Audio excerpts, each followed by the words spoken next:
afternoon, ladies and gentlemen. Welcome in to the Brass Ring Media Podcast, our free flagship edition of the show for December 28th. It's Thursday, 2023, almost 2024. It's a holiday week in the world of wrestling. I'm Zach Haydorn. That's Tyler Sage. Tyler, what's going on? How was your holiday, man? Hey, it was good. Good to be here. Yeah, I feel like every year people say like, "Oh, Christmas on X day is the worst version of it," and I've heard that all this year as well. Where the Monday, I don't know what is the preferred thing. It's like a Wednesday, so that like your whole week is kind of worthless because then you're like half day Tuesday, and then you're like I don't know, or Friday is that the best one because you get a 3-day weekend or Monday. Anyway, that matters. I like Wednesday. I think Wednesday is the best because it's kind of like a worthless week on both ends, both sides. So that's interesting how it is. But most people are working, as you and I are. That's I think right. our regular jobs and this at the same time. So shout out to that. But it's good and excited for the New Year's. As being a self-employed person mainly, that's tax season, so very exciting for that. But you plan for that as well, so it's good. And it's funny, we were talking about off air, like it's the first time that I can remember anyway that WWE has really been off for like a legitimately full week. Like I think they've done like Christmas pre-tapes in the past where like they would run Monday Night Raw shows, but have pre-taped them, but have them actually try to function with like actual storylines and real matches. And this year they just kind of scrapped that whole thing and they're doing a recap. They did a recap show Monday night. They're doing a recap show tomorrow night for SmackDown. The benefits of billion-dollar television deals is what I think you can credit that pivot for. I mean, why the heck not? You're getting that money anyway. So give the town a night off and there you go. We have a big show planned for you today.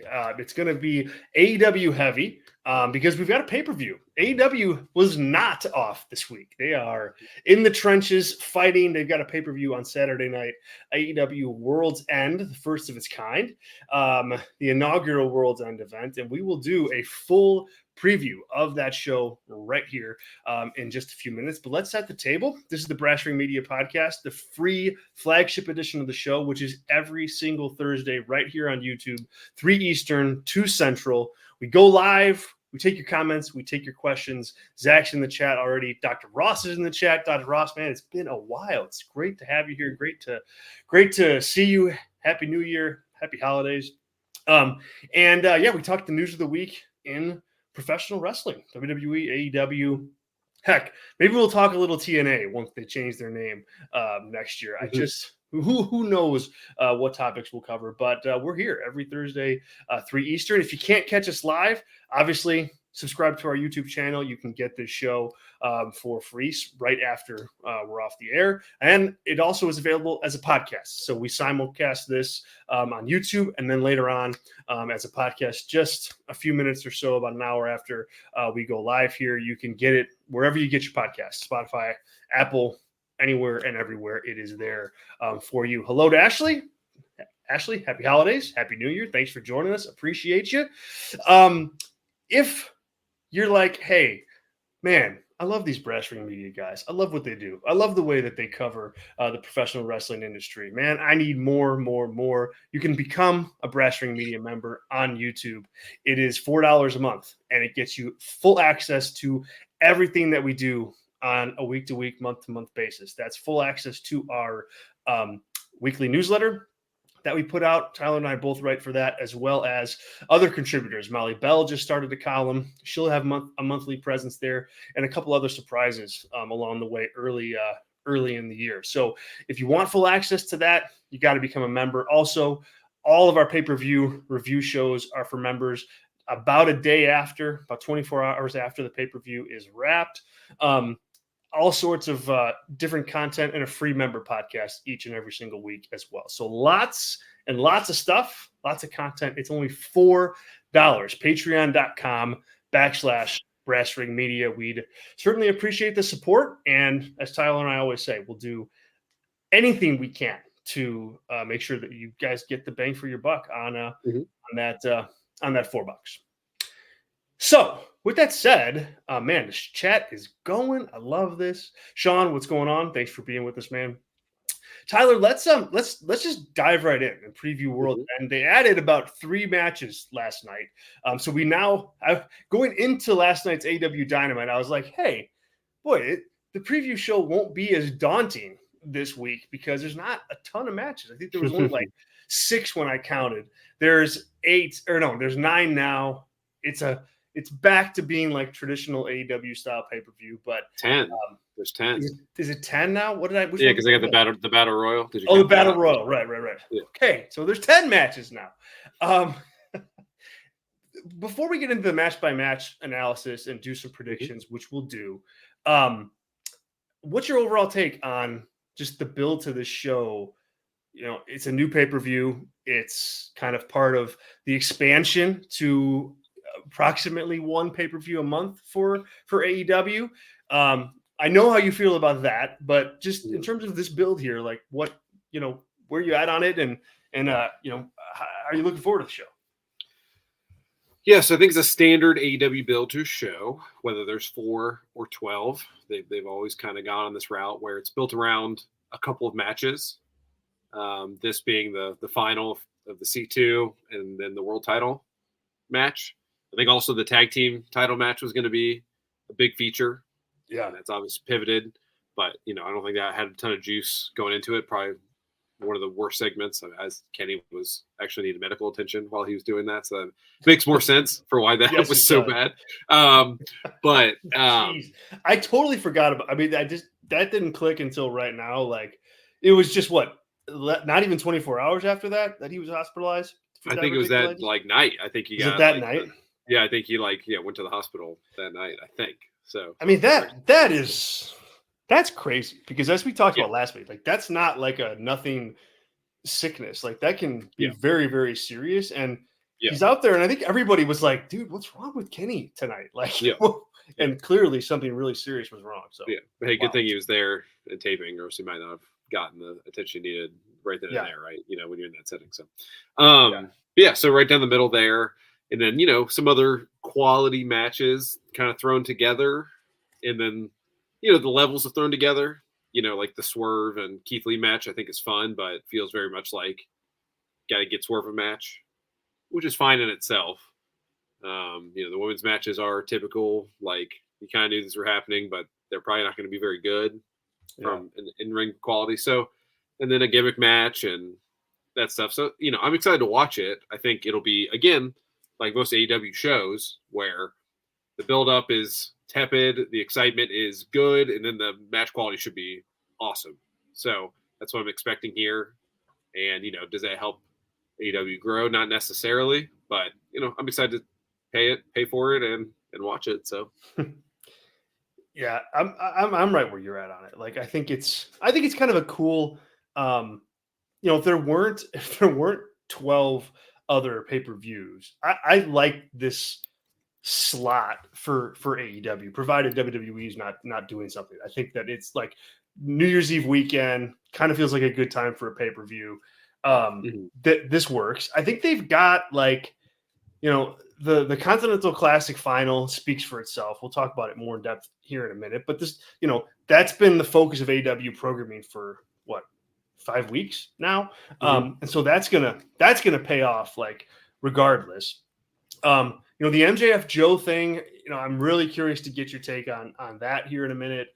But that's a main event. So I think that's been fine.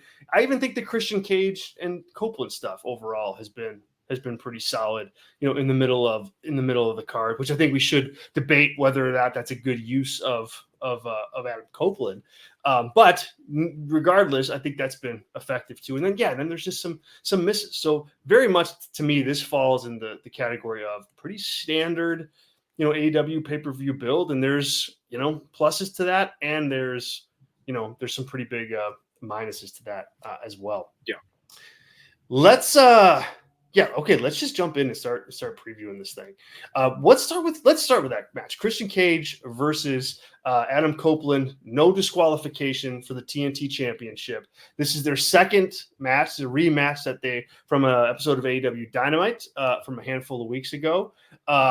In that match, you had what's her name? Shayna Wayne.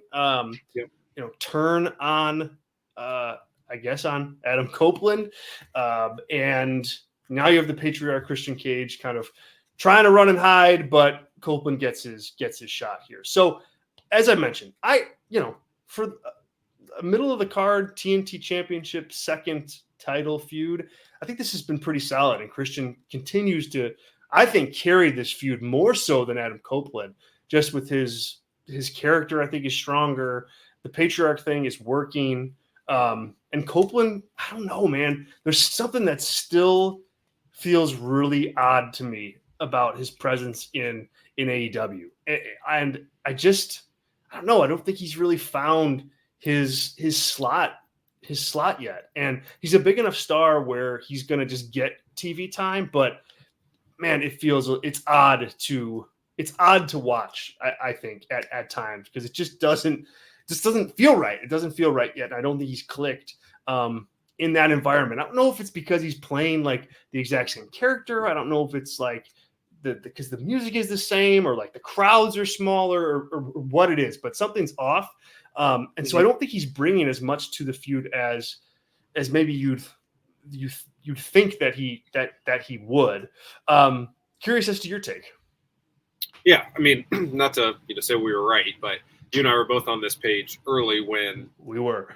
Copeland Ashley was too. She rumored. She agrees. Yeah. So I think that's kind of rearing its head. I'm more curious to see what Copeland does post this, right? Like, is that gonna? I think it's got the chance to rekindle like what he could be if he's taking on a Swerve or if I don't know if Joe wins the world title. Is he like a good first opponent to kind of go through with Joe? That's a match we might have seen. I can't recall. I don't know if they line up on main roster work. I don't think so. Yeah, so I mean that might be interesting. Stuff like that, like that's a better use for him as that the way Orange Cassidy's kind of been used, like maybe going around and then get to that point or an elevated Pac, something like that. But we've seen him doing what we thought he was going to do, and it's kind of that version of him and WWE on the way out, where it's just like the juice isn't there. Like the comeback is great, but then like what is the character besides like trying to find himself the last third of his career here? It has been kind of hard, right? Like going for the title makes sense, but then the whole Judgment Day stuff, it just feels like that era of Edge where Triple H is like, yeah, I'm not using you. Like I don't like any of what's going on here. It seemed to be the right call. That's you got to write for the guy, etc. But yeah, I don't know. It feels just off, and it's just like not much going on, right? Like even he beats up Christian last night, but it just felt like kind of cookie cutter of a segment.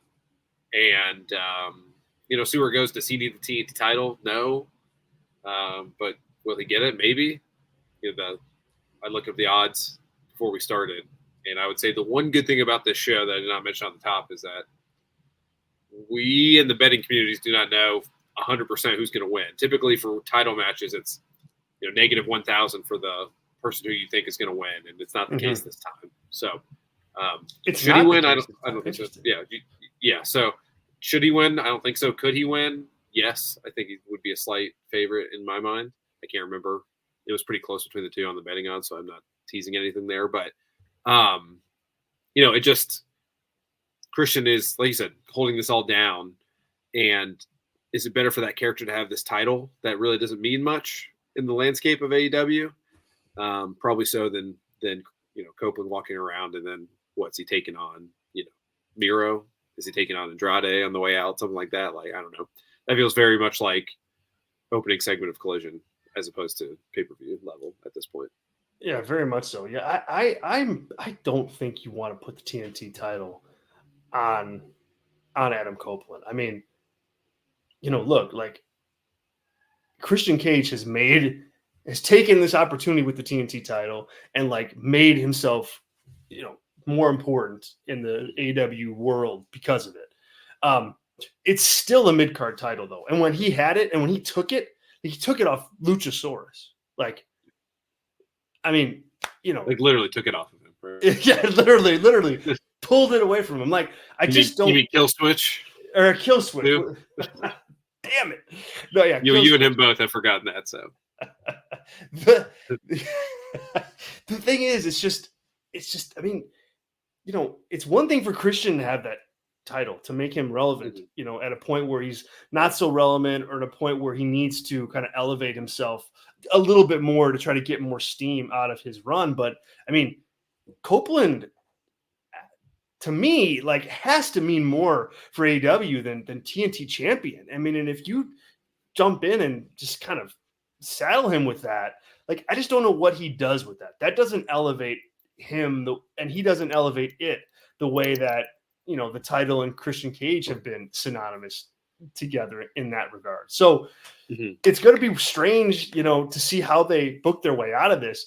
I predict that that Copeland is gonna take it here, though. I don't think you're gonna have him lose, another match to Christian Cage. I think, maybe they have a rubber match down the road, but I think he's got to get this win, or else, like, he really is in a tough spot. So I just don't like the booking of this overall.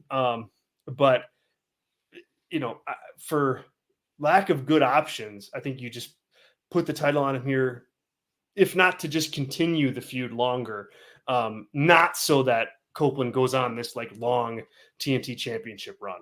That's my prediction as to how they get out of this. Like, you give him the win, but the feud continues. What about you? Yeah, you give Copeland the win is what you're saying, right? Just right. Confirm. Yeah, it's just tough because like his friends in AEW have their own match, right? And then Christian's minions do not. So it seems impossible. I mean, this is just regular match, right? No DQ. Yeah. No. So it just seems impossible for Christian not to cheat his way into a win here and then it just totally utterly buries him if Edge takes out, 3 people to win this. So, or does Jungle Boy come back? Like, you see Jack Perry come back? Because he was kind of aligned with Christian, wasn't he?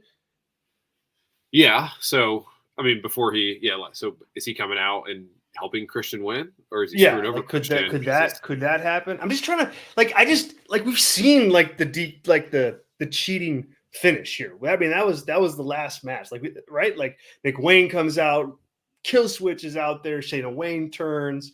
Like, we've seen, like, they can't.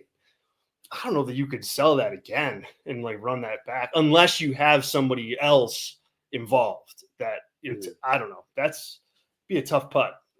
Or does like this Jungle Boy screw over Christian by like having 2 lifeless, Edge and Christian in there, and puts Copeland on top of Christian. So Copeland wins, but only because of the help of Jungle Boy, and then Jungle Boy feuds with him because he only won because of him, but screwed over Christian in the end too. So maybe something like that, but that's what we're getting at. It's like very convoluted. It is. I was a proponent, man, of like, if Edge comes back, if he comes to AEW, like, you have to address like the Copeland, or you have to address the Christian Cage thing, right? Like, you have to do that. They sure pulled the trigger on this whole thing pretty fast, and Sean is commenting on that here too. It just feels Adam Copeland just feels in the mix, and they went to this feud way too fast. I think you're kind of, you're in a situation that you are right now in a bizarre, booking decision that you have to make. I think because you went to it so darn fast, because like the money in Edge and Christian, to me, like, I don't know that like there's a super big interest in seeing them fight against each other. Like, to me, like, the money is them like teaming up again. You can do them against the Young Bucks. You can do them against the Lucha Brothers. You can do them against Starks and Big Bill. Like that, I think, is like, maybe you do one match, and they fight out their differences, and then they like realign again. But like, this long feud is just kind of, it's been fine. Like, I think from like a story standpoint, like, it's been there. It's been pretty paint by numbers, pretty simple. That's not always a bad thing. I genuinely mean that. That type of story can work really well in pro wrestling. But in terms of where they take it, it was kind of ill-timed for both guys, given, Copeland debuting with the company and Cage being like hot enough as a heel that you want to protect him a little bit. And I think those two priorities are kind of really colliding head on right now in terms of where you go with this match. Yeah. And this is, I think, also the structure of current AEW hurts this as well. Because when you have a pay-per-view every month, you need to save stuff, as opposed to the old style AEW where this could have main evented which was overdone as well. The branded Dynamites. This could have been the main event of something like 4 weeks ago. It would have made a little bit more sense. But yeah, from a booking standpoint, I can't recall all of the machinations, but you got the go F yourself moment to end the show. Like, he didn't attack then Copeland at that point, right? Didn't he just walk out on him? Yep. So like that could have been like hey, we're going to pick this up later, but we're not friends. And then, Edge could have gotten into something with somebody else the next episode of television. And it would have been like, okay, well, I know we're going to get to that. It's going to be big, but to do it right away and have it also probably should have wrapped up by now if there was not, if it didn't happen at Revolution or at Full Gear, you're not going to wait till Revolution. So it would have been like, at the Winter's Coming show would have been headlined.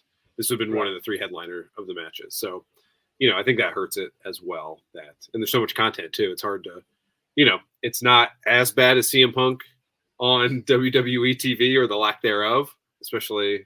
I don't think he's going to be on day one, is he? If he is, he's not. He's not announced for day one. Yeah, he's not working. Yeah, he's not working till the Rumble, so we don't need to segue on that. I'm sure we'll get to that later. But Copeland feels a little bit better than that, but has felt a little lost in the shuffle because half the audience doesn't see him every week. Yeah. All right, so who are you taking? Who you pick? Are you going with Copeland too?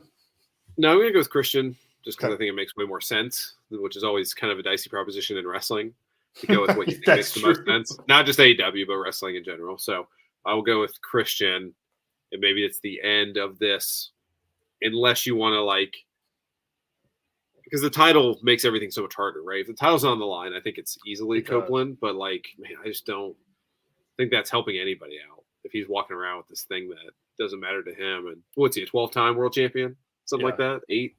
So, he's got more than Chris Jericho if you want to, play that game.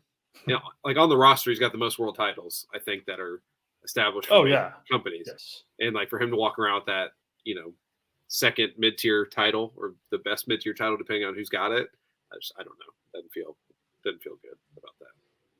All right. We'll see. We'll see. All right. Up next, Women's World Championship. Toni Storm versus Rio. No, man. I think that's a step 2, right? I want to say more about this. Look, I think they've done, bare minimum here to make this, a match on any show, let alone a pay-per-view. I mean, Rio won one match to kind of earn this opportunity. This week on Dynamite, she saves, Toni Storm and her have a quick little physical interaction and start to fight almost, but then they don't. And, there you go, off to the races. That's all that you get from a build perspective here. And then the other issue I have with this, and this is I capitalize this in my notes, is that Toni Storm is the heel in this feud somehow. And I say that loosely, in this match. Because Rio is the perpetual babyface. She's great as a babyface. She is one of the rare babyface talents out there. Well, Bryan Danielson was like this too in WWE. That you put him in a ring, people are going to connect with her, and they get on her side, and she can play that up so perfectly. She sells well. That's her specialty. And they're trying to utilized that psychology of that in this feud, in this match. But everybody loves Toni Storm. Like, there's not a single person or fan that I think like is reacting to Toni Storm as a heel. So not only did this match not get enough juice from a Riho and Toni Storm perspective against one another, it's completely backwards from a psychology perspective. And I think when it gets in the ring on Saturday night, it's going to be just all over the place. It's going to be just one of those like 50-50 back and forth matches. And in the end, the title becomes worthless because people aren't invested in what's going on. So I have no reason to think this is going to be a bad match, but man, it's really, really bizarre way to book, the top title in your women's division. And look, Toni Storm's going to win without question, but I think this is just a missed opportunity to continue capitalizing on, to continue to not capitalize on Toni Storm and kind of what she's become from a character perspective. So I'm real disappointed with how they've done this.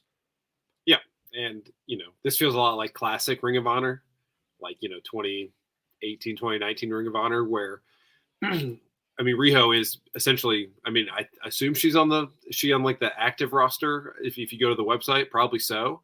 Yeah. But she comes in twice a year and battles for the title and doesn't win it, right? It's kind of her, like she's going to disappear off the face of the AEW earth after this match, right? And yes, in different ways that Sheeta lives in Florida, I believe. I think Riho lives in Japan.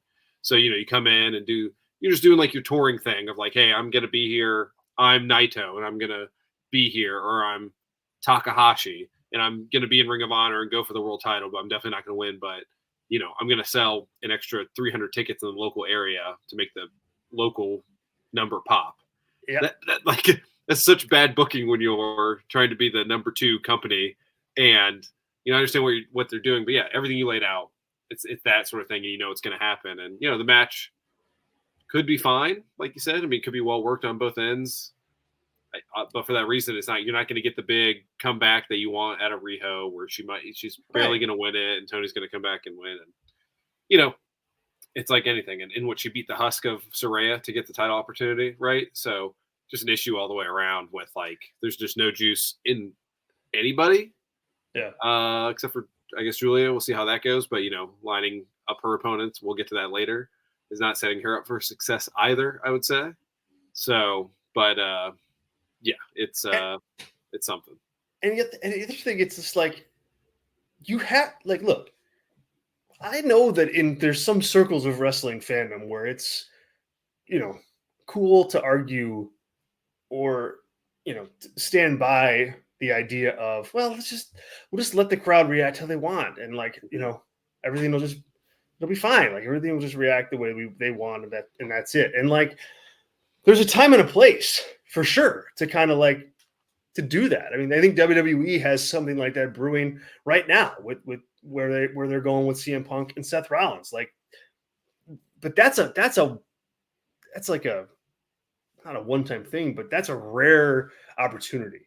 And you have to pick a lane with some folks. Like you have to tell people like, hey, we want you to cheer for Toni Storm. That's what we want. And we want you to get behind this timeless gimmick because it's unique and it's fun to watch and you like her and her backstory. And it's just like, so cheer her. Or like, we're going to make this timeless thing so obnoxious and so heelish that you're going to just boo the hell out of it and just completely like take her the other direction.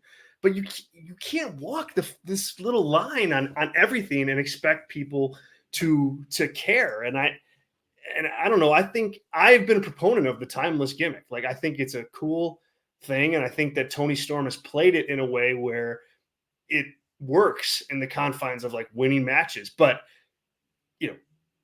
I say all that and still say it with the notion in mind that she's a babyface. People are cheering her. Like it's unavoidable at this point. So the Riho challenger is just so bizarre. Ashley in the chat here says, it's surprised they didn't go with the obligatory Nyla Rose as the first challenger for the title. Then she disappears.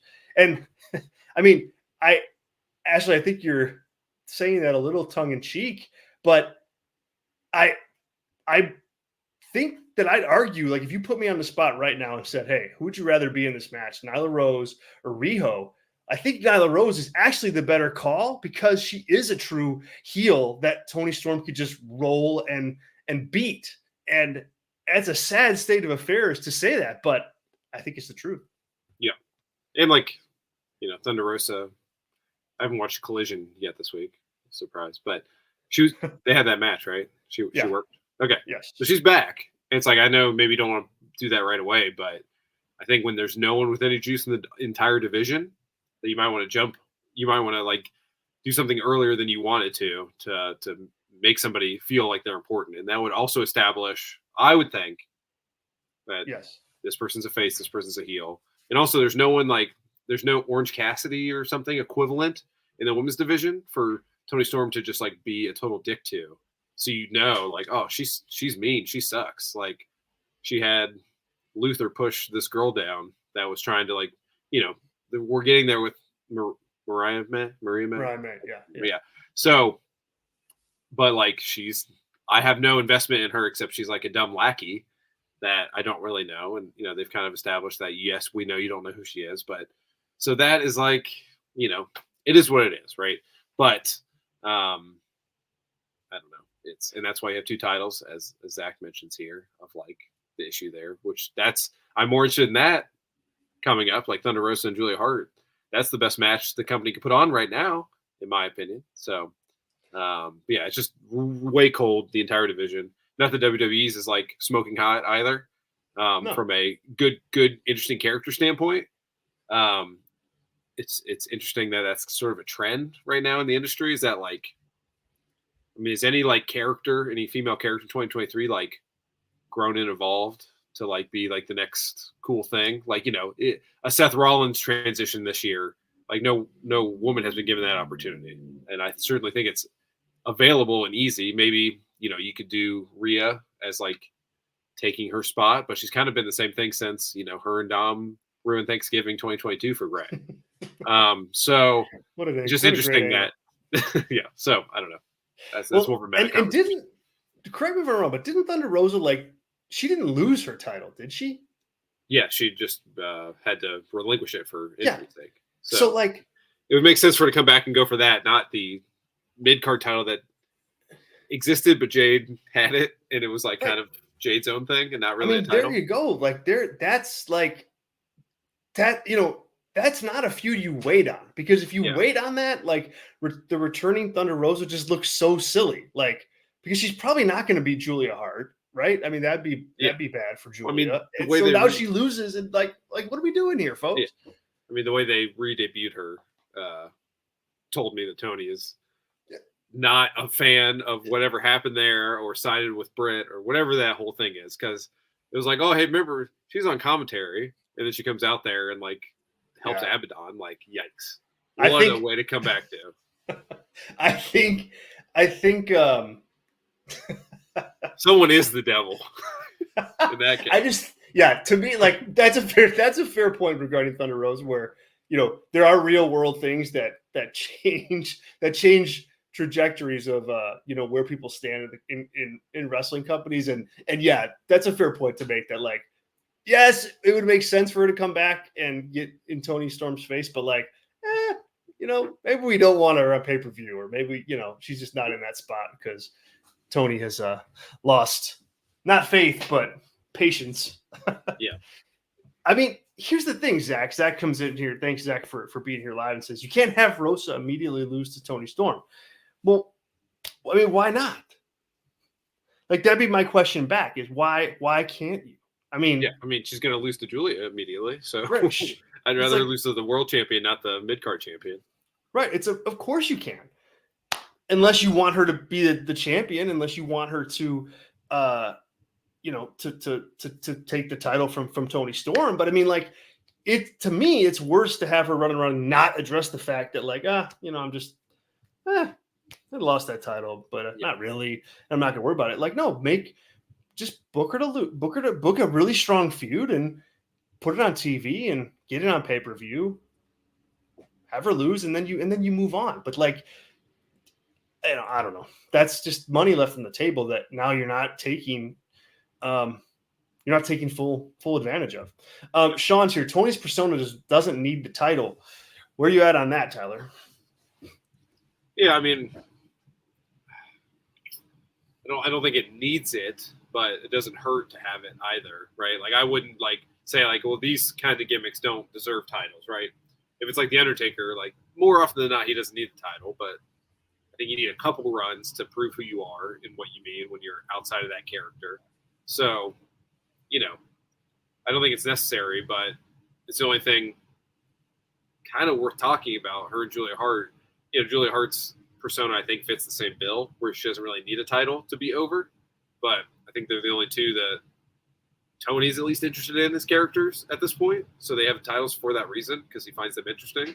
So I don't know, maybe Tony just books them in like it's, ROH 2007, and then the women like it's WWE 1994. That's kind of what he likes in his gimmicks between the two genders. So, yeah. So, yeah, hopefully that answers that. I agree. I mean, I think it's like pretty imperative that she has the title. I mean, I think in this company right now, your top stars have to be the champions. Like I don't think you're in a position to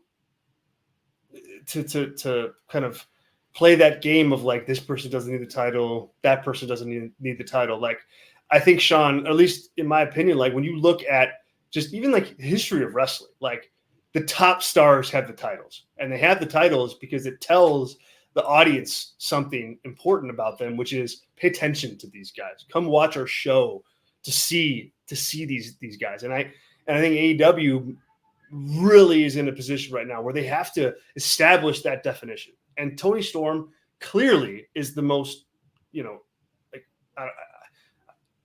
I'll use the word popular for lack of a better word, but I mean, just she is the most over star in the women's division. So I think you put that title on her and you ride it and you ride it out. Ashley jumping in, I think agreeing. I'm in the minority here. I like Tony having the title. I just want a clear direction regarding babyface heel for her and then make a run of it. Yes, absolutely. I mean, you can get yourself in a really tough spot if you start saying stuff or if you start booking like, oh, our top stars don't need the titles because they're over without the titles. I think that's a slippery slope to go down, and you end up having your championships on stars that don't really that aren't really worthy of them at that certain point. So yeah. I'm all in on Tony Storm holding the belt. And that can work if the flip side of that can work if you have one world title, but not a bunch of tag titles and 3 6-man titles and big card titles, yeah. And then Triple Crown titles, all that sort of stuff. So many titles. All right, let's keep it going. Swerve Strickland versus Keith Lee. This added late. Keith Lee's been out talking in promos about just wanting to get him, and the him is Swerve Strickland. I don't know, Tyler. I think Tony feels like he can go to this match because there's inherent history there because they are former tag team members. But boy, like this one seems too out of the blue for me. And I think you're right. You called it early in the show saying like, this is like, hey, we got to get Swerve on the show. You probably do. But boy, like, I don't know. This seems just like a weak match for him based on what he did at the last pay-per-view and based on the run he had in the Continental Classic. And now he's kind of just in this random match that should have happened 8 months ago. So it's going to be fine. There's not really much build to discuss because it's just kind of there. I think Swerve takes it. So I'm going to ask you, Hulu did not have Dynamite up. I forgot to tape it last night. So I had to watch it on YouTube, which did not have the entire show up yet. So that's when this was made, right? Yes. Keith Lee had a promo. He said, I want him explicitly, or like kind of like I want him? Well, for multiple weeks, he's been like addressing like he wants to fight him, but hasn't said who him was. And then in a promo last night, Swerve is like, the him you're talking about is me, and I'm going to take you on and that's that. I'm paraphrasing, but that's essentially how it went. Folks in the chat, if I'm missing something, definitely jump in. But it was that simple. It was that. Swerve said, "I am him." I just want to ask you that. Yes. Did you see the new shirt? No. Look up the new Devil shirt AEW shop, and I'll keep talking while you look that up. So that's interesting, because if that's the case, for connecting those things, I don't know why he would need a match, because he's probably going to be heavily featured on this show without having a match. So this might just be a way to get him working and maybe be sort of that red herring that he's not him in this match. Yeah. So did you see the shirt yet? Interesting. Yeah. I'm looking at the shirt. Yeah. It's the Devil, and it says "I am him," right? Yes. So interesting, right? And there's been a lot of breadcrumbs, and obviously the late addition of Swerve and MJF interacting, Samoa Joe kind of coming in and that thing and being like, "Hey, chill, everybody." It seemed like they already had a deal in place. Those people last night could have been Prince Nana, Khan, Brian Cage, and the fourth guy, I can never remember his name, of Gates of Agony, as opposed to the Kingdom and Wardlow, right? That could have all been a big red herring. That would then have you jump mentally. I'm sorry, I'm taking us way off track here. Oh, no, because I like where you're going. I like where you're going. Keep going. Keep on it. Swerve like then lost on purpose in that triple threat because he's the Devil, and to then have a match with Keith Lee to screw over MJF. Yeah, you lost me. You lost me. Well, that's what I'm saying. Like, if you go there, like, yes, like this thing that's been built for, it could be a red herring too, right? Everything we're saying, that's like for literally 15,000 people that are like probably making that connection, including everybody here.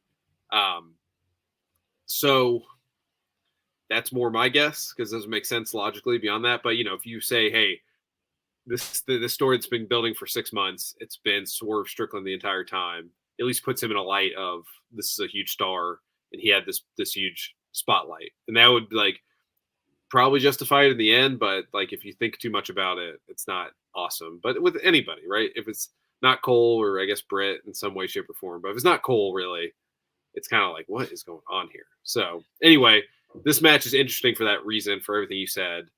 I think Swerve definitely wins. And man, when is that Keith Lee contract up if you're Tony Khan? Because I think he's ready to cut bait with him the way he's not using him at all. So Swerve probably is like, hey, I'd love to fight Keith because he's my actual friend and I want him on these shows and getting a payday, however those are structured. So yeah. But I'm going over clean in 8 minutes regardless. Oh, for sure. Yeah. 7 maybe, Keith. That's true. If you're not doing power spots, are you going to sell? I don't know. So maybe 5 minutes. So he's not. No comment. You bring up an interesting point. We talked last week on the show about how this Devil angle, because the guy's masked, because there's been so many pivots with Adam Cole injured and like all sorts of things like changing. CM Punk's gone. Like at the onset of this angle, that Tony Khan needs to take a step back and look at, okay, who could, like, how can the reveal make the most sense, but give the person who it's revealed to be the biggest jolt possible.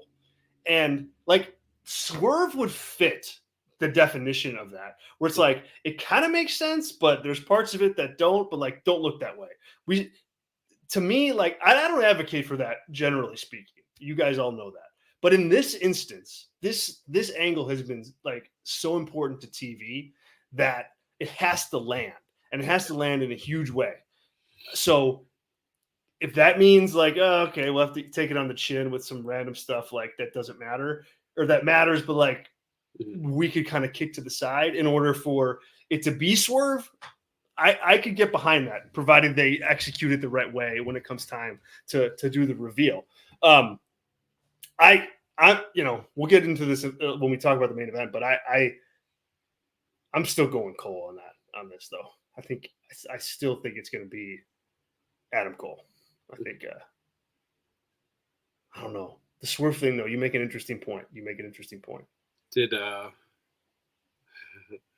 Nana in the death match I was trying to think, like, I want someone now just to do like a short or like a TikTok of like, I'm sure Nana's hit somebody with an object in the past, and like, did the person last night with the pipe hit the exact same way that he has hit somebody in the past with a similar object? Would be an interesting tell. So, we'll know on Saturday.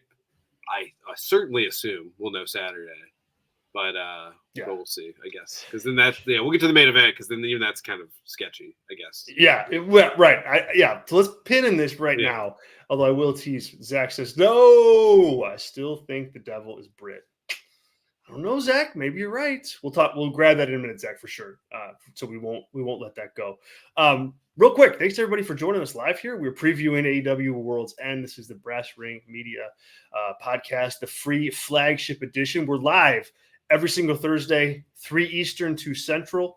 Subscribe to the channel, hit the notification button so you know when we are live, and check us out on Patreon. We've got a $4 member option. We'd love to have all you there. It really helps us grow what we're building here at Brass Ring Media. You get access to all of our content, access to our Discord community, which is just constantly blowing up with really fun conversation about wrestling and about other stuff.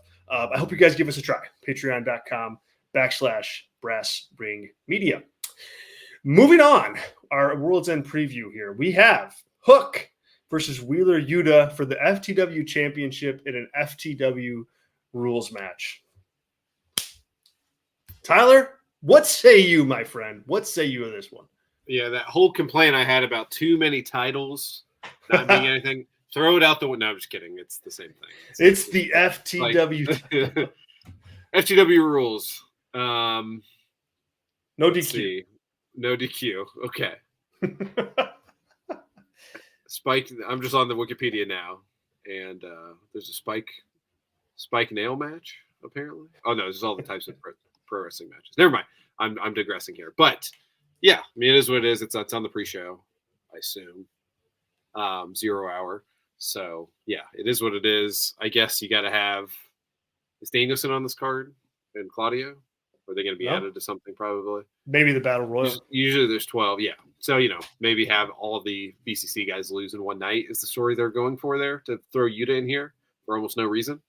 So yeah, whatever. I think Hook wins, but ship has sailed on that whole thing too, which is crazy. So yeah, this is a whole totally nothing match, more so than even the Abaddon match later. So I don't think we even got to that yet. We haven't gotten to that yet, but I think we could probably pause, re-record, just copy this audio, paste it later, and it would be the exact same. Because I'm with you. This is gonna happen. It's gonna happen, and my 5-year-old loves Hook, so I'm looking forward to the match for that reason. She's just a Hook fanatic, but man, she might be the only one these days. So this is a real question for you. What is a more prestigious title? Is it the FTW title in AEW, this whole run, or is it the 24/7 title? Because it's now retired, right? The 24/7 title, or is it still going? No, it's retired. No. God, okay, thank God. So that Peter Rosenberg pinning Tozawa, that moment right there. What is a more prestigious title? And I'm asking that legitimately. So here's the thing, and I'm going to answer legitimately.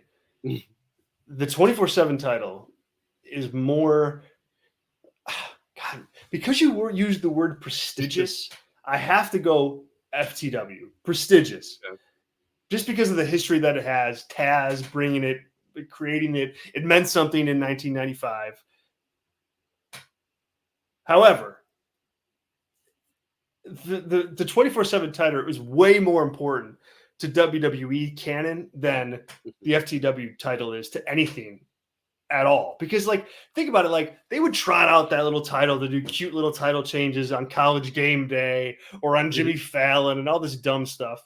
But that was its purpose. And it served that purpose well to integrate the WWE product into all this stuff. Was it bad? Yes. Terrible, god awful, horrendous.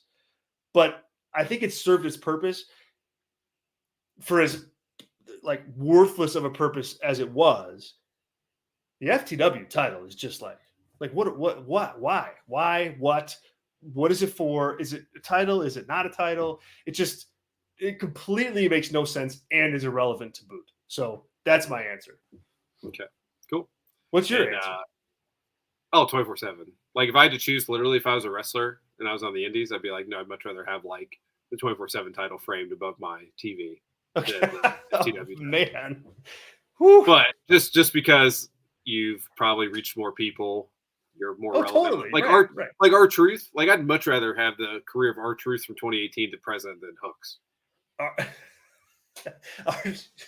R-Truth has millions of YouTube views.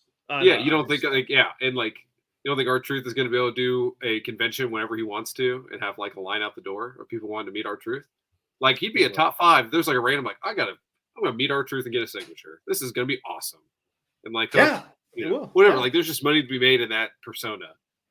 Yes. So yes, that's what I'd go with as well. And one more caveat here is we're talking way too much about this match, and it's my fault, so I apologize. But I think Shibata has big next FTW champion vibes because you can do the same sort of thing where you trot him out, have kind of hardcore matches to protect him, but he's a badass, and that title fits him. So look out for that. That's my prediction for 20. But then yeah. I mean, we could go on all day about the irrelevancy of these titles, but yeah. And Sean, what are the rules? We don't know.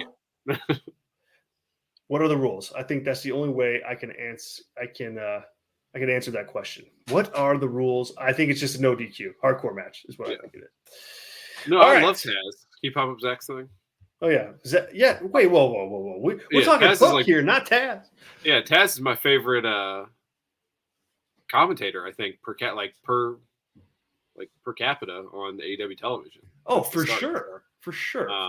He's the best part of Botchamania, and he's I love Taz. Just like his title, and Tony, it's the ineptness of Tony Khan presenting on his TV in kayfabe and not really meaning anything, but letting someone else move their trinket around. It's like if you had Matt Cardona appear and he's got the internet title, and you're like, well, it's not a real title, but we let him walk around with people. He can defend it. It's just like it's stupid. So exactly, the title never was like a sanctioned title. That was the whole point. Yeah, that was the whole idea behind it. So to now have it as this like sanctioned thing, it's like official, kind of like it's not totally corporatized. Damn you, Tony Khan.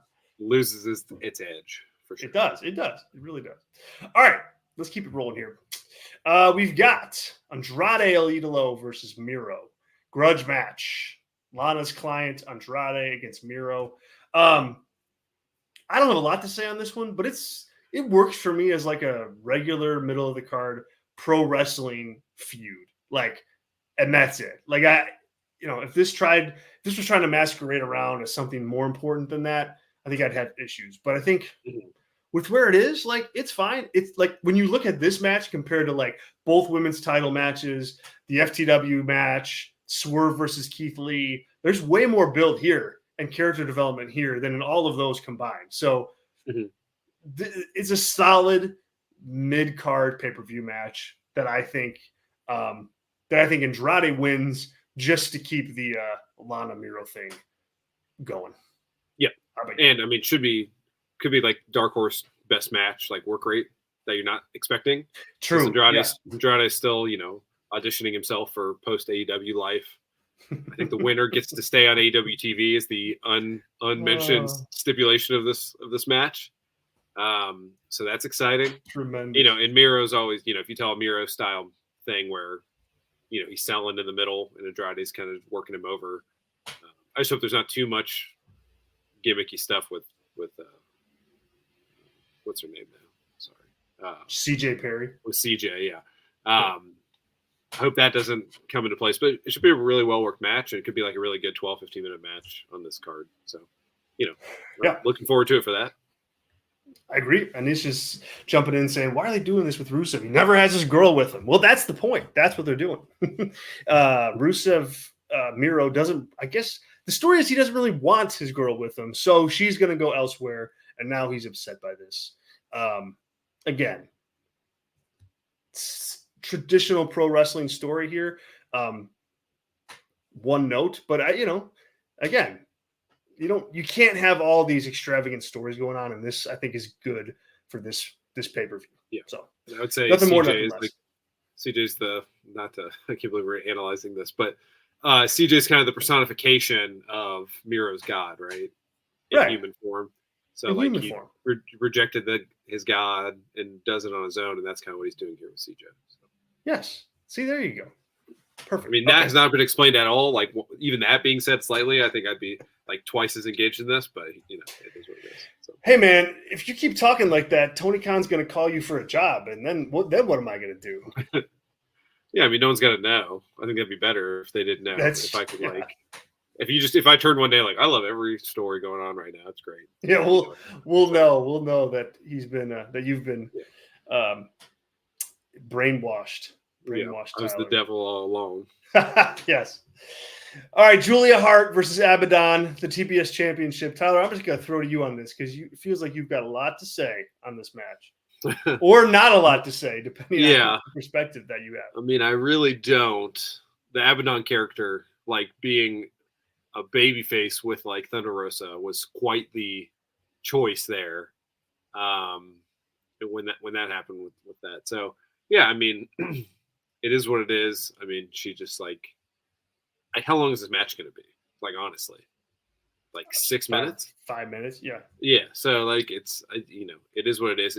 It totally feels like a Rampage defense of the TBS title. Right. So for this to be in this spot is interesting. I wonder who's cheerleading for Abaddon behind the scenes tremendously. Cause like, it's been a long time and I know they didn't like choose Abaddon over Jade, but like, I think there needed to be more work in backstage to make Jade happy and make her feel like she should re-sign with AEW when you have things like this pop up where it's like the roster management from like a sports salary cap standpoint has been pretty poor in the women's division since day one in AEW. Who they have not pulled, they're now in NXT, vice versa, who they've kept and retained and all that stuff, who they brought in, all that stuff has been pretty bad. So I know Tony doesn't particularly care about women's wrestling. I mean, he's never said that, but we've all watched the product. So whoever is doing that in his stead is, I think, doing a pretty bad job. But as we've seen with AEW, I think it's more maybe next week, but the departure of Matt's wife, Massey, right, is her name? Yes. Macy. Yep. And then the guy who was doing booking venues, right? Booking venues and, managing. Even though Jeff Jarrett took his job like a year ago. Like they're all finishing up their contracts, not getting re-signed. Like I think all that's kind of a positive of like the growth of like, hey, this is like not a family mom and pop business. This is a real business, right? And like I'm not extending you guys because you can't get it done. Maybe that'll happen in the women's division. Whoever's like overseeing that for Tony. So and I think if that happens, there's. And again, this is not advocating for people to lose their jobs, but it just happens. And I think a lot of people in the women's division could be on the outside looking in, in that scenario if that presented itself. Look, this is just a bad match. Like no matter how you slice it. I mean, they tried. They tried to tell a little story on Collision, and they tried to do some little things on Rampage. But Abaddon is even more out of the blue as a challenger than Riho was. And what Abaddon lacks that Riho has is just credibility and being even a little bit over with the crowd. She's not any of those things. And so the only saving grace of this is that Julia Hart gets to be on a pay-per-view match and win. Short and sweet, hopefully. Like anything more here is a waste of time, and it just hurts it just hurts Julia Hart in my opinion. Like to take any longer than 3-4 minutes to win this match. Like Abaddon is not presented as a championship level contender. She's trying to play that part here. It's not working, and that's that. So Julia Hart wins this, and hopefully it's in short time. Zach jumping in saying it certainly sounds like Tyler's advocating for Abaddon to be future endeavored. I'll let you have that Tyler. But look, like not everybody just gets to hold on to their jobs forever. Like that's not like part of the entertainment game. It's not a part of the wrestling game. Like Abaddon like has not even been on TV. Like she hasn't been on TV for months. I know there was an injury there, I think, but like, look, like Forever spoken. Well, yeah, right. Or, like it's said a just word. not. It's just said anything or done anything. So you don't like you don't just get to keep that, and then when you're called upon, like not deliver. Like that doesn't happen in this game. Like it's too important, and TV time is too valuable to not get it in the hands of people that really can deliver. So it's not advocating for, at least in my eyes, it wasn't advocating for. It was just calling out the product for what it is. Tyler, go ahead. Yeah. I'm going to try to say this as nice as possible. But we all have like people that we work with, I would say, that were like, man, how'd you get hired? But you don't like dance on their grave when they get let go, right? You feel bad for them as human beings because they might be awesome people, but they were not like good fits for your place of business. And you hope that they land on their feet and maybe it's even better for them down the line. Like, so I guess I'm saying more of I would have never contracted her. Mm-hmm. So now that she's here, like at least they're doing something with her. But like it might be something where if she does get featured in Denver, maybe she can be some high-end movie monster person. Like she could totally be like, like the Nun movies. I think the third or second one just came out. Like There's a person there who like she does all that stuff for this Blumhouse $10 million horror movie. She's like the villain and the creature and all of them. Like that would be way better for her. I'm sure she'd be way happier doing that than wrestling too, right? So that's just more my take. Is like there's just a bad spotting in like a sporting team. We all have, you draft somebody and you think they're going to be awesome, but they don't make it. Like you don't dance on their grave when they get let go, but they're not working for your team, right? It's just that kind of business. You shouldn't draft them in the first place, but you did. You tried to make it work. You move on. That's more what I'm saying here. Is a nicer way to say it than I said the first thing. So I didn't want Mitch Trubisky to get fired from a human perspective, but the dude just couldn't cut it as quarterback. Yeah, but you would Bears, so there you go. You took him to the airport, so right. You picked him up and took him to the airport for free. Yes, it's a tough game. Tough game. All right, we got the 8-man tag: Sting, Chris Jericho, Sammy Guevara, and Darby Allin versus Ricky Starks, Big Bill, Kyle Fletcher, and Powerhouse Hobbs. This was booked last night on the show. Yeah. Look, I don't have much to say on this one because A, it's been booked for 10 hours, and B, clearly they were scrambling on this one. Like the Jericho Omega Big Bill Ricky Starks match was slotted, for this show. They couldn't go there and they had to make good. And so, this is your standard multi-person tag team match on AEW pay-per-views. I think it's going to be that exact same way. I think the babyfaces go over, and there you go. But I give them a break on this one because, you just, what are you going to do? You had just a couple weeks to kind of retool everything amidst limited resources because of the Continental Classic that's going on too. So I kind of chalk this one up to stuff happens.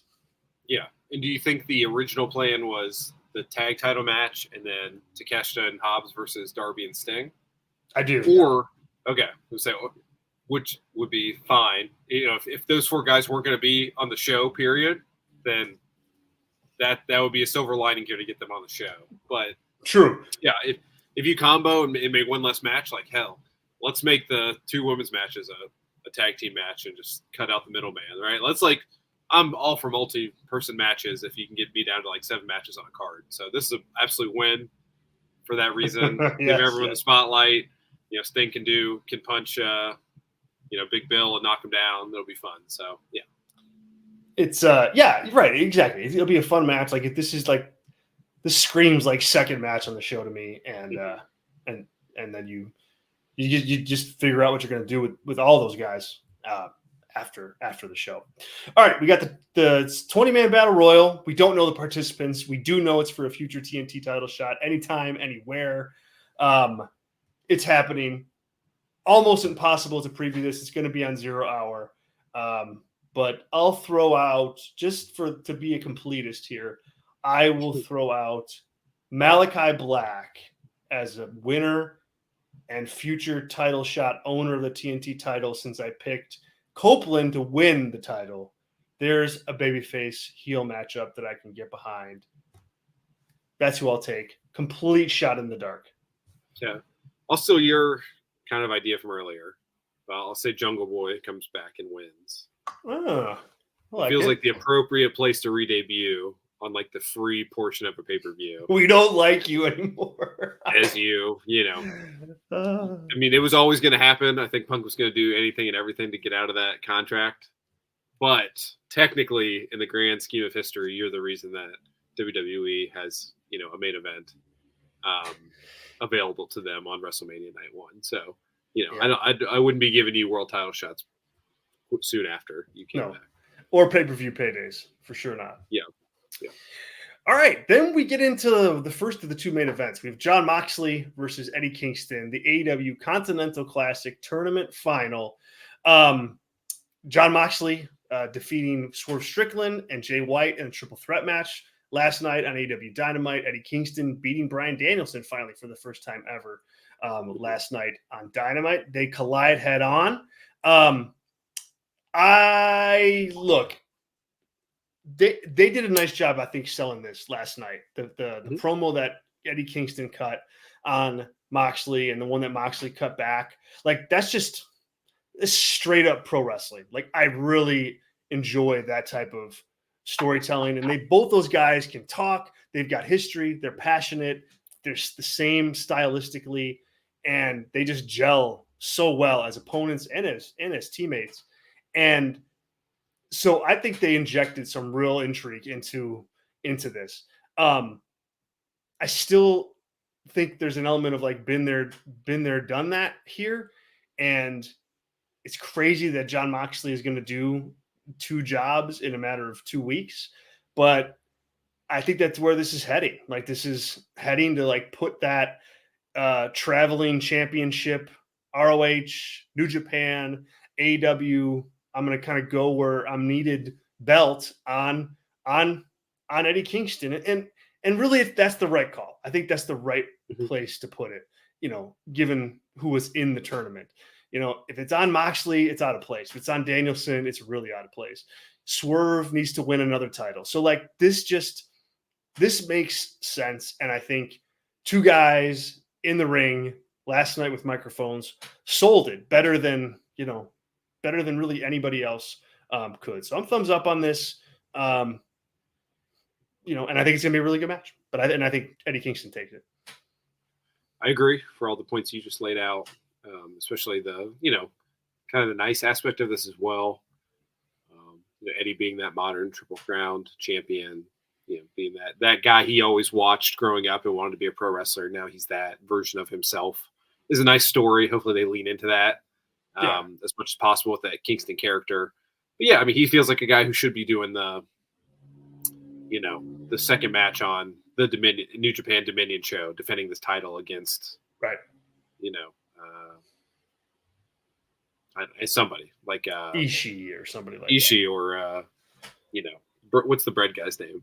That's where's Satoshi Nakamoto, right? Kojima. Yeah, Satoshi Kojima, yeah. But that stuff that fits Eddie, like you just laid out. And, him, at least with the Moxley perspective, he got his win back by pinning Jay White. And this one, he's beaten Eddie in the past. And this is a different dynamic. It would be my counter to you. It's not the sexiest matchup to come out of this tournament, but the last time they battled, Eddie was a heel. Yep. And it was pandemic.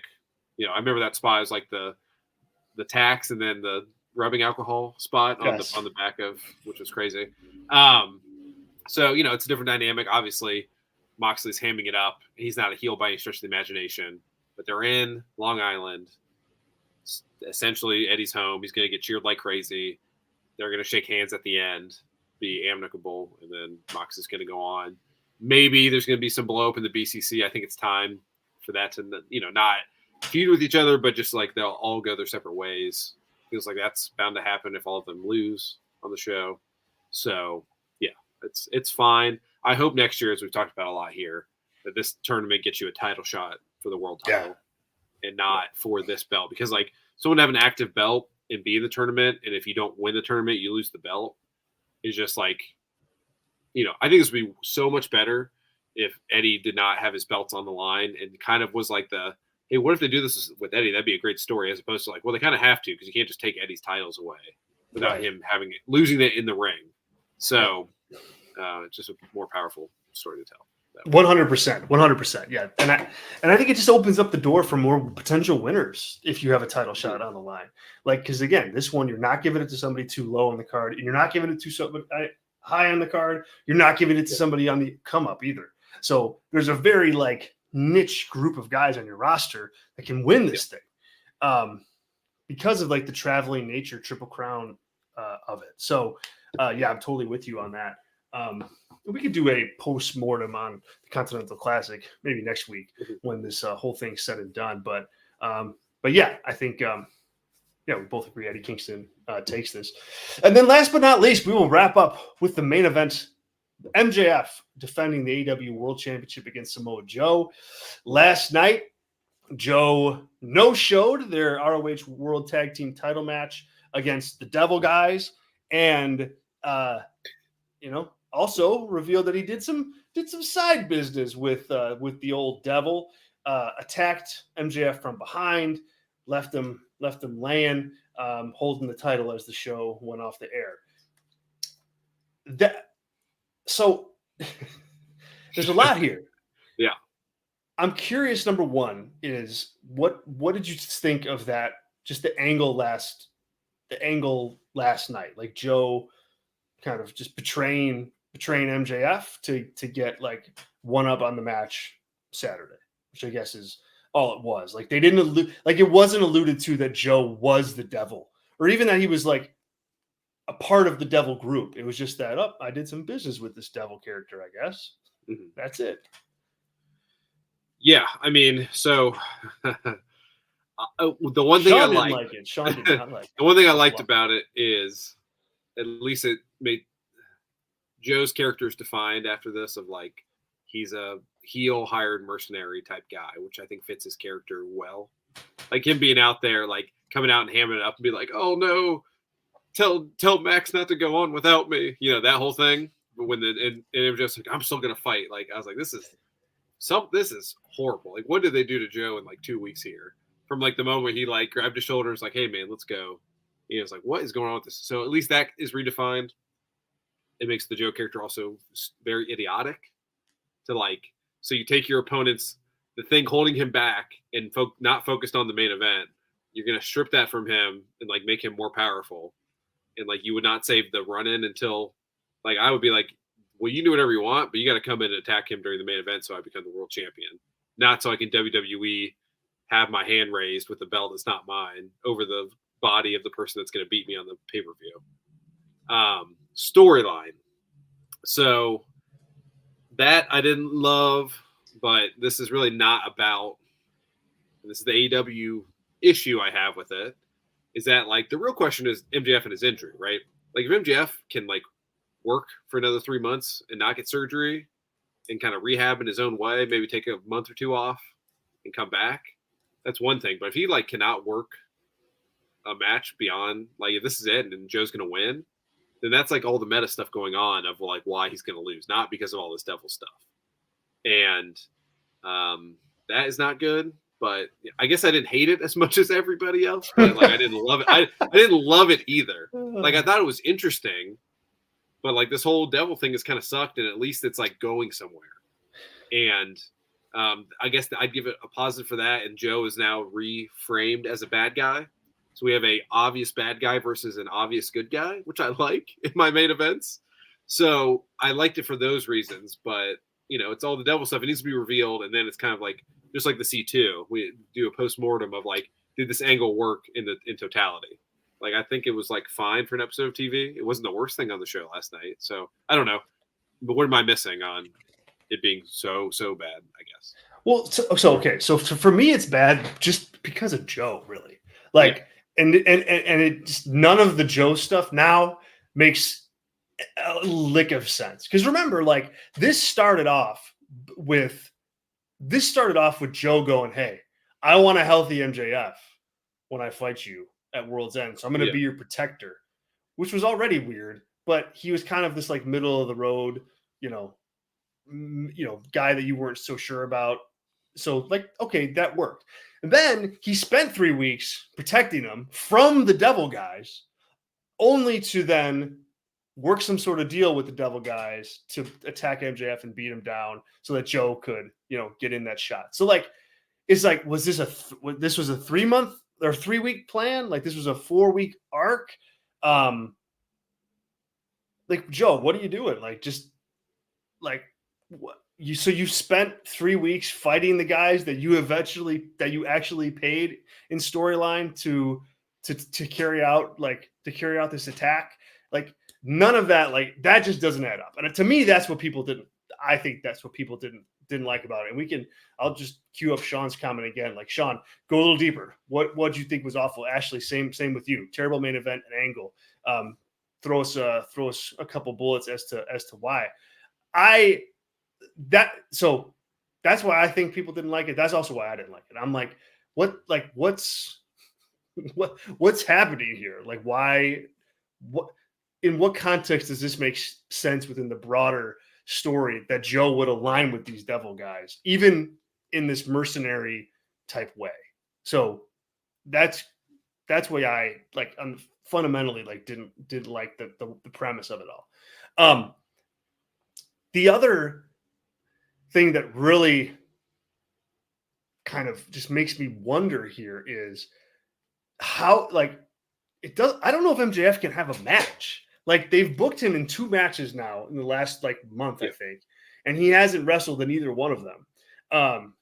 So like that either means like Joe's gonna win the title, and the Devil's gonna get involved somehow and like cost MJF the match or attack him before it's all said and done, and then Joe's gonna win, which I don't love because the story here is MJF against whoever this Devil guy is, and so now you have Joe who has the belt.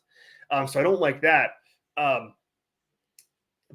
but I do think it's intriguing that that the Devil character is playing the role that they seemingly were in last night of just facilitating, all this chaos around MJF. Like that was the high point for me, in that you want to cultivate like that environment, I think, around this Devil guy. Like if they get involved in this match on Sunday, like I don't think it can be like, oh, we're going to hit him with our finisher and then like quickly roll out of the ring and like, okay, Joe's going to win. Like, I think the impact of this has to be, in line with kind of like the character they drew out last night. Chaotic.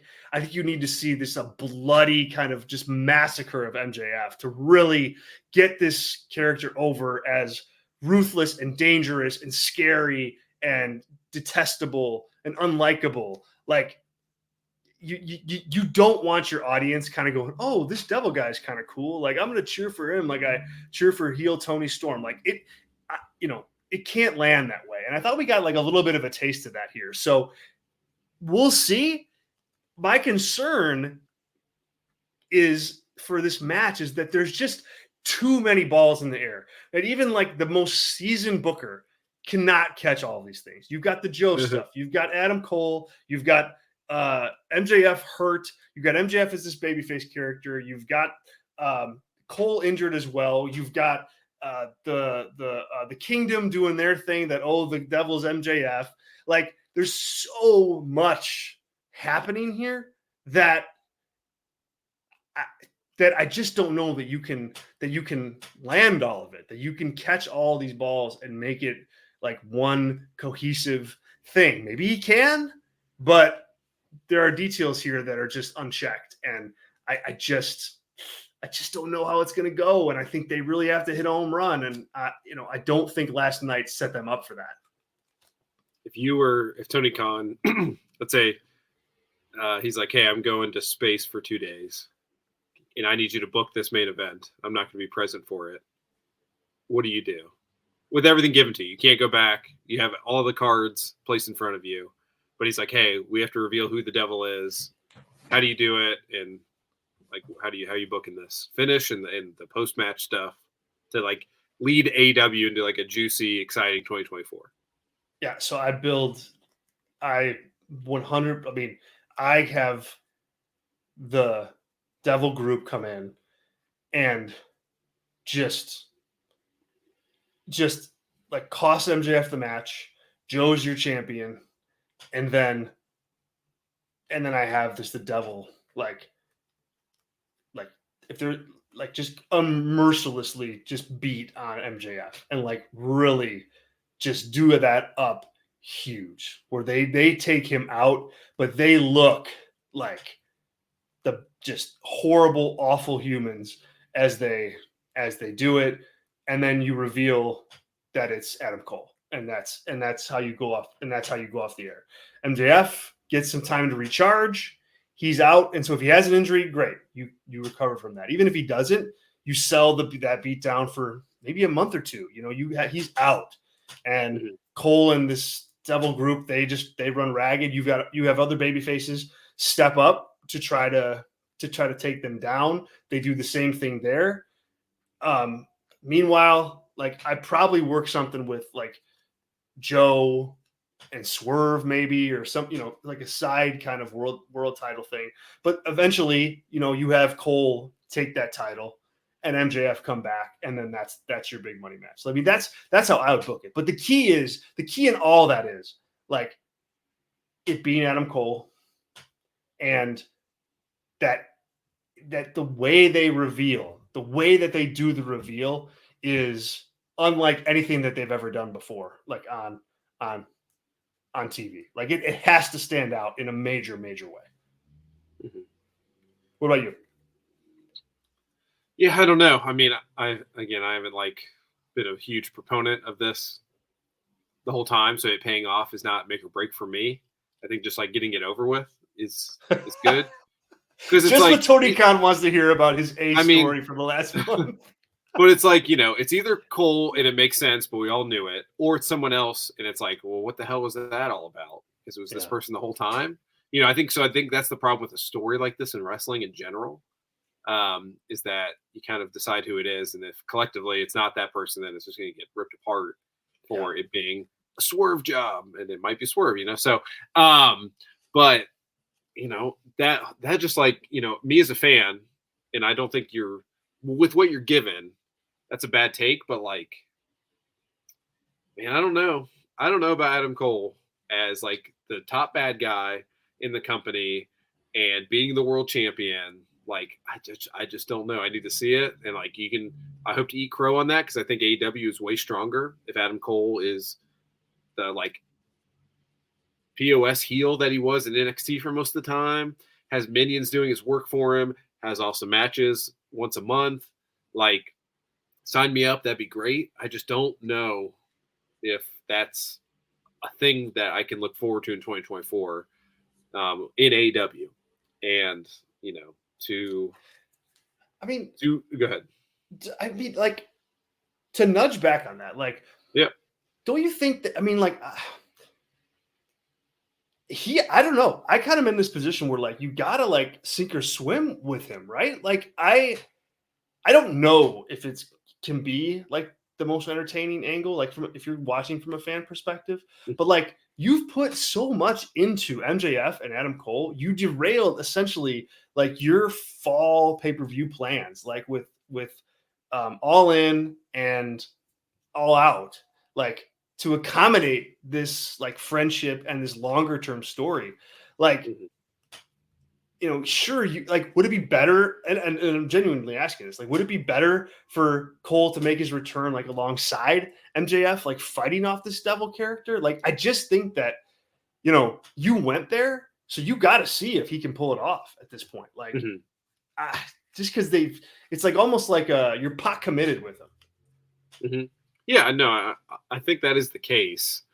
And like, it's a big negative for the Adam Cole character if it's not him. Right. I mean, if he comes back as a babyface, like he is like in Copeland territory right now of like, or worse. What is this guy doing? He's Adam Page, like worse than Page even, of like, you're not going to see him. I just don't like, I mean, I don't love bringing up injuries, but like, that's my biggest concern is like, honestly, can he stay healthy in that position? Like, do I trust him? And that's like hard to say because anyone can get hurt at any time. but it's been a bad luck streak for him. And, is the crowd going to fully buy into him as that heel character? I hope so, but I'm worried about that as well. And, we'll see. If he's not doing the Adam Cole Bebe stuff, I think it's a positive sign. But if he comes out and instantly does that, then I'm hitting the emergency button night one on that stuff. So he's got a full character change, and just I don't know, I'd rather just Joe be his guy. If it's Wardlow and Taven and Bennett and Roddy, I don't know, that is not striking fear into my heart as this guy's a badass heel who's going to run roughshod on people. So I'm worried about that. If he leaves all of them out to dry and has an actual badass group of guys, I think that's a different story and an interesting story to tell. If they get worked like the jabrones that they are, in storyline, I think that's interesting and shows the total maniacalness of this Adam Cole character of the devil. If he had his friends do all this for him and then immediately sells them out for better people, that is interesting to me. If Joe just destroys them for him, and Joe is not his guy, but he's a paid mercenary, and he controls Joe. Not to get Game of Thronesy here, but if he's the hand of the king for a time period and then turns on Joe, all that is way more interesting. And I just don't have the faith that a story in that ballpark would happen.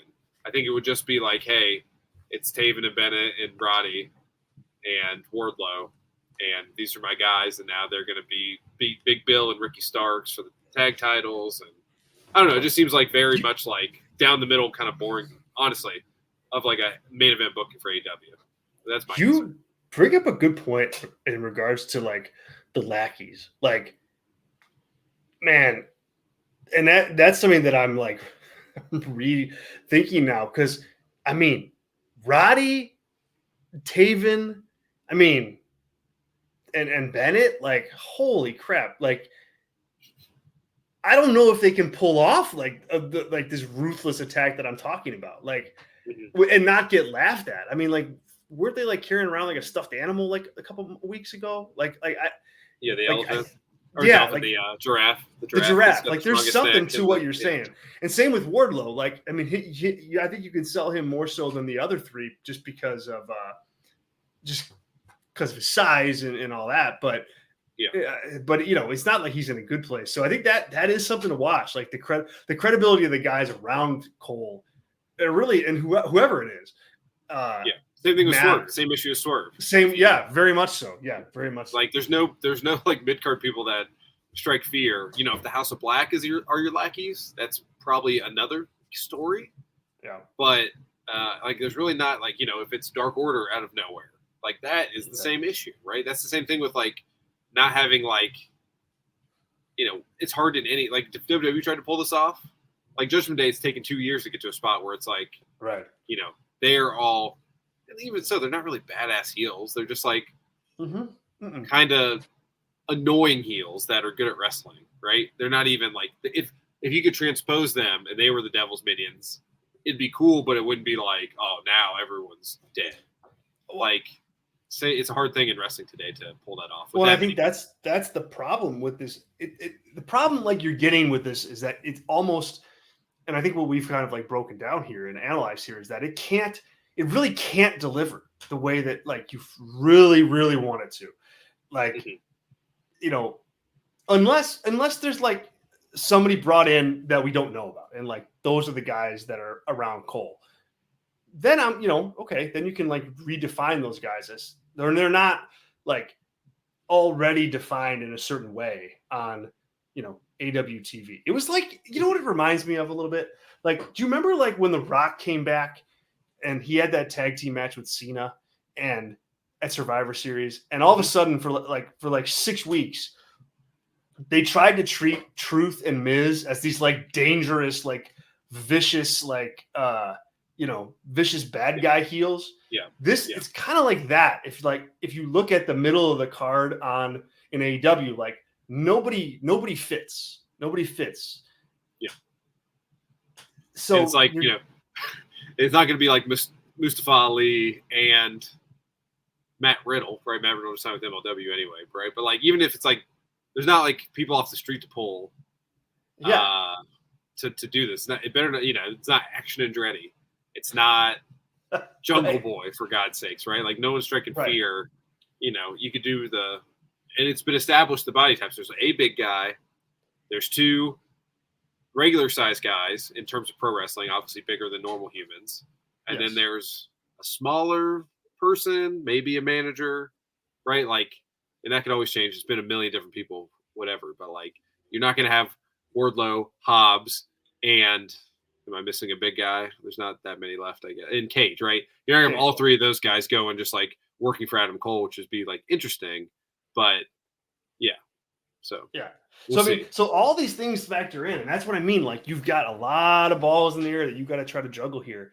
And at the core too, that you forget, like MJF is there, like your biggest star. Like, how do you make this pay off for him if he's going to be around, if he's signed a contract, like, and he's not injured? So, look, I think, if I were to,